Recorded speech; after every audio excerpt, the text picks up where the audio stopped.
Assalamualaikum warahmatullahi wabarakatuh. Perkenalkan, nama saya Hilianip Muslimah dari kelas 12 MIPA 2. Perkenalkan, nama saya Friska Verilia dari kelas 12 MIPA 2. Perkenalkan, nama saya Ade Mariam Julien dari kelas 12 MIPA 2. Nah, di sini kami akan menjelaskan sejarah singkat tentang peristiwa G30 SPKI. Check it out. Yang pertama, apa itu G30 SPKI? Jadi, G30 SPKI atau Gerakan 30 September adalah sebuah peristiwa pemberontakan yang terjadi pada tanggal 30 September 1965. Pemberontakan ini mengakibatkan korban di mana ada 6 jenderal militer dan 1 panglima beserta keluarganya pun ikut terbunuh, dan sebagian jasadnya dimasukkan ke dalam sumur tua yang berada di Lubang Buaya. Lalu, apa faktor penyebab dari G30 SPKI? Jadi, ada beberapa faktor penyebab terjadinya G30 SPKI ini. Yang pertama, faktor ekonomi. Hampir semua permasalahan dari negara lain, faktor ekonomi menjadi alasan pembenar kudeta yang dilakukan oleh PKI. Pada saat itu, memang kondisi ekonomi Indonesia sedang dalam keadaan terpuruk memasuki tahun 1965, di mana hal ini menyebabkan dukungan dari rakyat kepada Presiden Soekarno kian berkurang. Dan di saat yang sama, PKI pun muncul sebagai pemberi iming-iming kepada rakyat, di mana rakyat diberikan janji manis, jika mau mendukung pada PKI, maka akan terbebas dari kesulitan yang dihadapi. Tentu saja rakyat yang tidak mau berpikir panjang dan juga tidak tahu tentang bahayanya ideologi komunis langsung saja setuju dengan ajakan tersebut. Apalagi PKI ini memang terdiri dari buruh dan juga pekerja, sehingga mereka mudah untuk menghimpun suatu anggota kelompok. Ditambah lagi saat itu kondisi politik Indonesia sedang dalam keadaan tidak stabil dengan kebijakan yang bernama Ganyang Malaysia yang dianggap akan memperparah kondisi ekonomi Indonesia. Sehingga kepercayaan masyarakat terhadap pemerintah, khususnya militer, mencapai titik terburuk pada saat itu. Yang kedua, usulan Angkatan 5 oleh PKI, pengaruh PKI pada tahun 1965 telah mencapai pada puncaknya, di mana pengikut PKI telah menguasai elemen masyarakat. Mereka juga memiliki hubungan yang baik dengan Presiden Soekarno, sehingga mudah bagi mereka untuk mengusulkan pada Presiden Soekarno untuk menambah angkatan militer yang dinamakan sebagai Angkatan Kelima, di mana nantinya mereka di luar pengawasan TNI. Sehingga kepercayaan masyarakat terhadap pemerintah, khususnya militer, mencapai titik terburuk pada saat itu.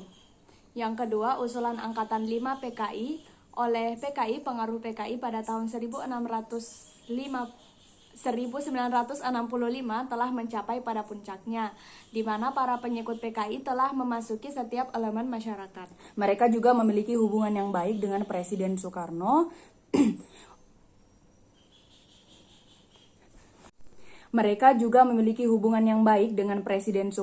Sehingga mereka berani mengusulkan pada Presiden Soekarno untuk menambahkan angkatan militer yang dinamakan sebagai Angkatan Kelima, di mana nantinya mereka di luar pengawasan TNI. Hal ini tentu menyebabkan kecurigaan tersendiri antara pihak militer dan PKI, sehingga usulan mereka pun tidak diterima. Yang ketiga, kesehatan Presiden Soekarno pada saat itu dikabarkan sedang dalam keadaan sakit parah. Nah, tentu hal ini menyebabkan kecemasan dan juga terjadilah perebutan kekuasaan apabila Presiden Soekarno dikabarkan meninggal dunia. Sehingga Ketua PKI yaitu Den Aidit merasa ini adalah momen yang paling tepat yang mana komando tertinggi sedang dalam keadaan kosong. Yang kelima, Amerika Serikat sebagai aktor di balik layar. Kita tahu bahwa Amerika Serikat adalah negara liberal yang mana mereka sangat anti dengan paham komunisme. Oleh karena itu, mereka berusaha agar pemerintahan Indonesia tidak jatuh dikuasai oleh PKI yang merupakan partai komunis, sehingga mereka dengan sekuat tenaga ingin menjatuhkan pamor Bung Karno. Hal ini diketahui dari dokumen yang berisi bukti bahwa mereka terlibat dari peristiwa G30 SPKI, namun hal tersebut belum terbukti kebenarannya. Yang ketiga, apa tujuan dari G30 SPKI? Tentunya setiap pemberontakan pasti memiliki tujuan, yaitu PKI memiliki cita-cita untuk menjadikan negara Indonesia sebagai negara komunis.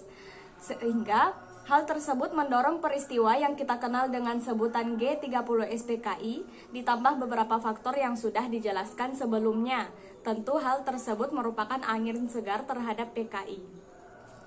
Selanjutnya, apa dampak dari G30 SPKI?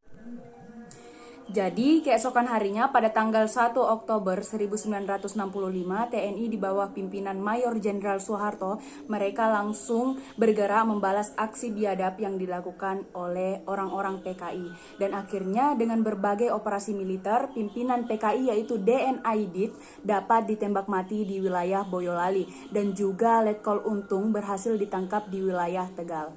Serta untuk mengikis sisa-sisa anggota PKI, maka diadakanlah operasi militer di berbagai daerah. Dampak positif dari terjadinya G30 SPKI ini menyebabkan beberapa perubahan besar seperti secara politik. Lahirlah peta kekuatan baru yaitu Tentara Angkatan Darat. Yang kedua, sejak tragedi tersebut bulan Desember 1965, sisa-sisa pengikut PKI ini terus dicari dan hama PKI pun telah hancur sebagai kekuatan politik di Indonesia. Yang ketiga, kekuasaan dan juga pamor dan juga Presiden Soekarno semakin memudar.